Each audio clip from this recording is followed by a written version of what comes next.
Trump's most embarrassing comment about Russia at the G7 summit just got revealed. For all of Donald Trump's shortcomings, he certainly makes up for them in his unwavering support of his bestie and idol, Vladimir Putin. Last week at the G7 summit, Trump took that support to an embarrassing new low when he bashed every one of America's allies for their choice to exclude the hateful president of Russia from the exclusive club.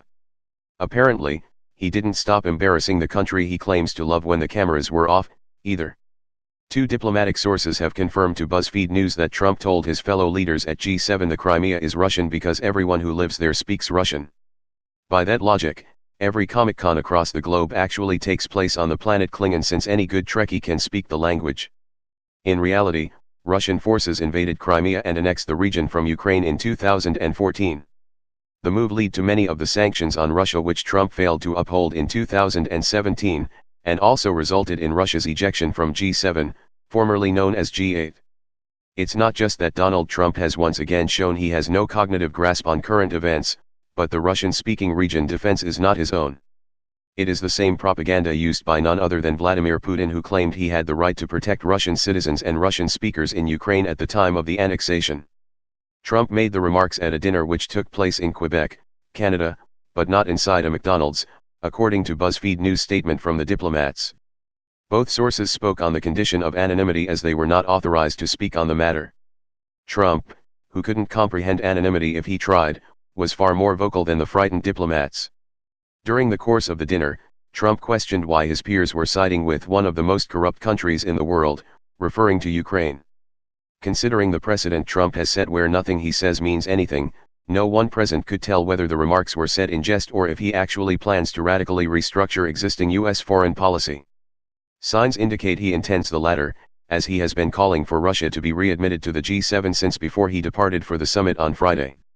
Trump repeated that call on the summit's second day, saying, "This used to be the G8, not the G7. Something happened a while ago where Russia is no longer in."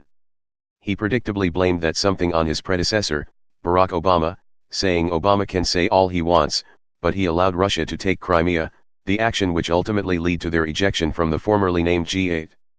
Sarah Huckabee Sanders, equally predictably, took the "I'll have to get back to you" position on questions posed by reporters on Thursday, saying that she couldn't comment on a conversation to which she was not privy. Regardless of Trump's personal feelings, leaders from the other 6 countries which make up the G7, Germany, France, Italy, the UK, Japan, and Canada, which represent the world's most advanced economies, will not allow Russia back into the club until progress is made in Ukraine, as they still see the invasion and annexing of Crimea as an egregious overreach by Putin.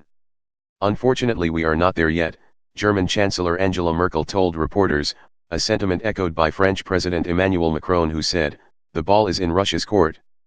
The most interesting thing about this interaction, other than Trump's obvious pandering to a malignant dictator posing as a president, is that Trump's most fervent followers will still claim Trump has somehow made the US relevant on the global stage once again, even as 6 other world leaders criticize him and his decisions. Let's just hope Trump's big mouth doesn't turn the G7 into a G6, leaving the door open for the brand new evil 3, Russia, North Korea, and Trump's America.